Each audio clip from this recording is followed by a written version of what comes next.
Assalamualaikum warahmatullahi wabarakatuh. Perkenalkan, nama saya Sultan dari Fakultas Ekonomi, jurusan Akuntansi, kelas Akuntansi E. Pada kesempatan kali ini, saya akan mempresentasikan sebuah materi yang berjudul Dasar dari Perilaku Kelompok, yang diambil dari buku Perilaku Organisasi bab 9. Yang pertama,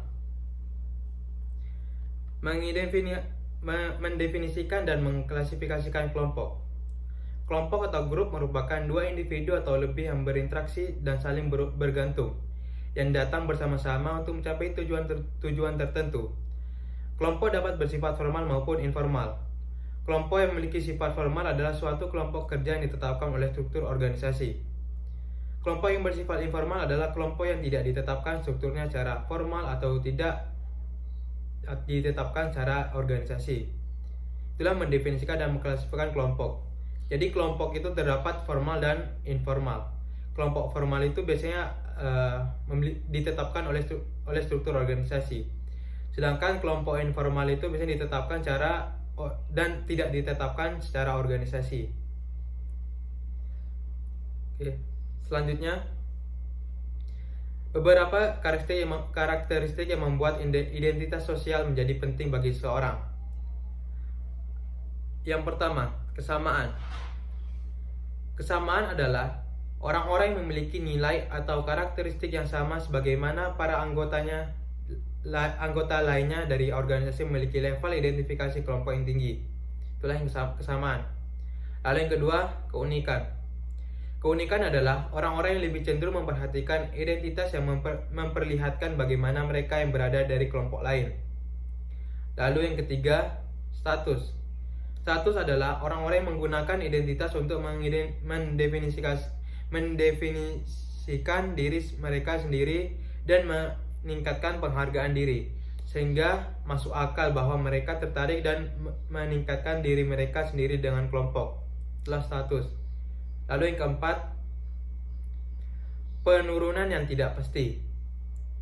Keanggotaan dalam kelompok juga membantu beberapa orang untuk memahami siapa mereka dan bagaimana mereka menyesuaikan diri mereka ke dalam dunia. Itulah beberapa karakteristik yang membuat identitas sosial menjadi penting bagi seseorang.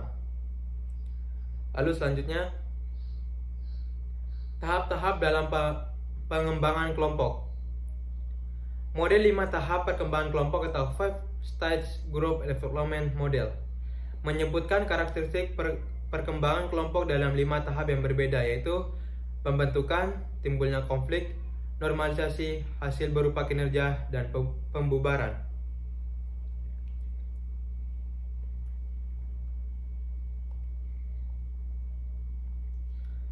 Oke.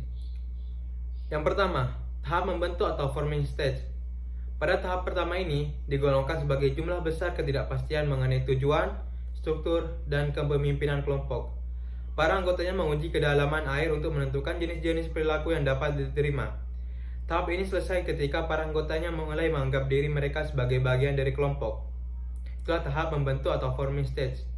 Lalu yang kedua, tahap mempeributkan atau storming stage. Tahap mempeributkan adalah tahap di mana adanya konflik intra-kelompok.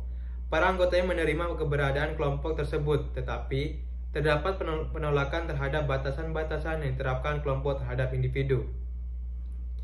Lalu yang ketiga, tahap menyusun norma atau norma stage. Tahap menyusun norma adalah tahap di mana hubungan yang dekat terbentuk dan kelompok tersebut menunjukkan kekohesifan.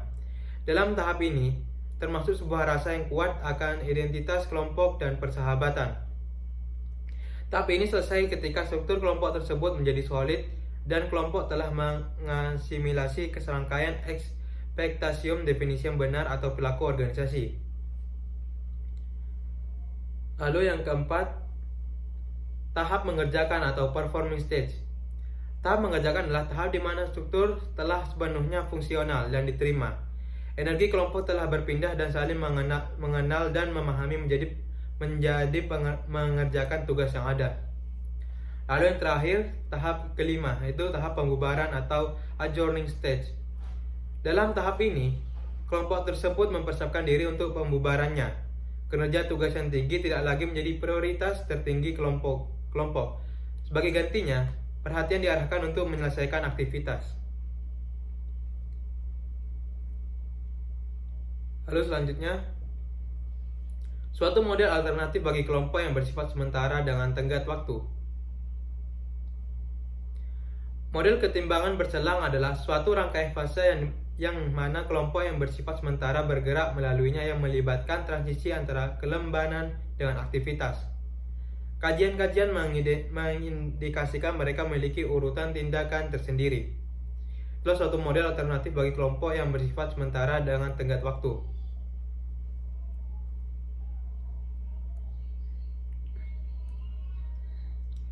Lalu selanjutnya, properti kelompok.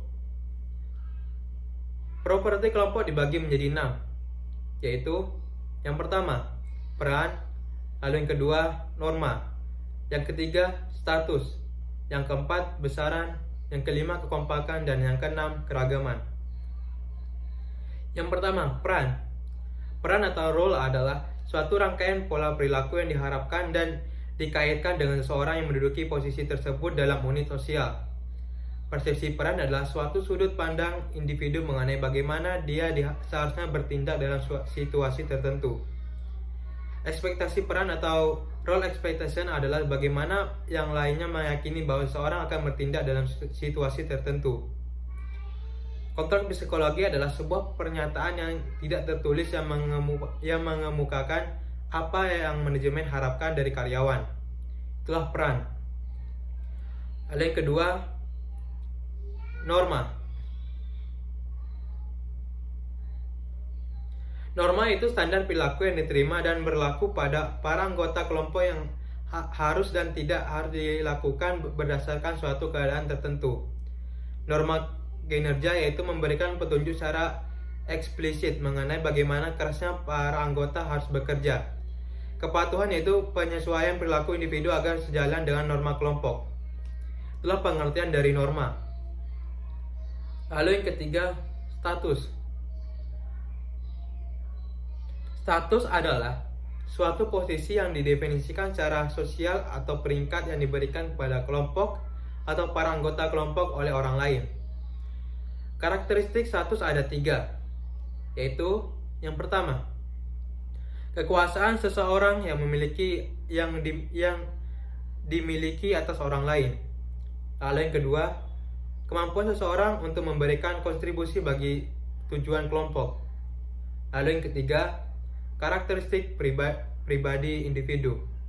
Itulah pengertian status dan contoh dan karakteristik status. Lalu selanjutnya, besaran. Kemalasan sosial adalah kecenderungan bagi para individu untuk mengeluarkan sedikit upaya ketika bekerja secara kolektif daripada ketika bekerja secara individu. Ada pula penyebab kemalasan sosial, yaitu yang pertama, tidak melaksanakan pembagian secara adil. Lalu yang kedua, ketidakadilan penyebaran tanggung jawab. Ada pula untuk mencegah kemalasan sosial.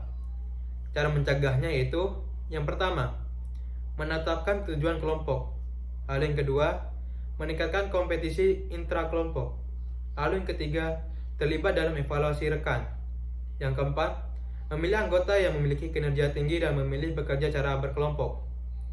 Lalu yang kelima, mendasari imbalan kelompok. Lalu selanjutnya, kekompakan. Kekompakan yaitu keadaan yang mana anggota kelompok tertarik satu sama lain dan termotivasi untuk tetap bertahan dalam kelompok. Itulah arti dari kekompakan. Lalu selanjutnya, keragaman. Keragaman yaitu sejauh mana anggota memiliki kesamaan atau berbeda dari satu sama lain. Jadi keragaman itu sejauh mana para anggotanya itu memiliki kesamaan antara anggota satu dan lainnya dan berbeda satu sama lainnya. Lalu selanjutnya, teknik-teknik dalam pengambilan keputusan. Kelompok yang berinteraksi adalah kelompok yang para anggotanya saling berinteraksi berhadapan muka satu sama lainnya. Sumbangan pendapat suatu proses menghasilkan gagasan yang secara spesifik mendorong beberapa dan seluruh alternatif. Sementara itu, menahan beberapa kritikan atas alternatif-alternatif tersebut. Teknik kelompok nominal adalah suatu metode pengambilan keputusan kelompok yang mana para anggota individu akan bertemu berhadapan muka untuk menyatukan pertimbangan-pertimbangan mereka dalam suatu cara yang sistematif tetapi independen. Sekian dari presentasi saya. Mohon maaf jika ada salah-salah kata. Wassalamualaikum warahmatullahi wabarakatuh.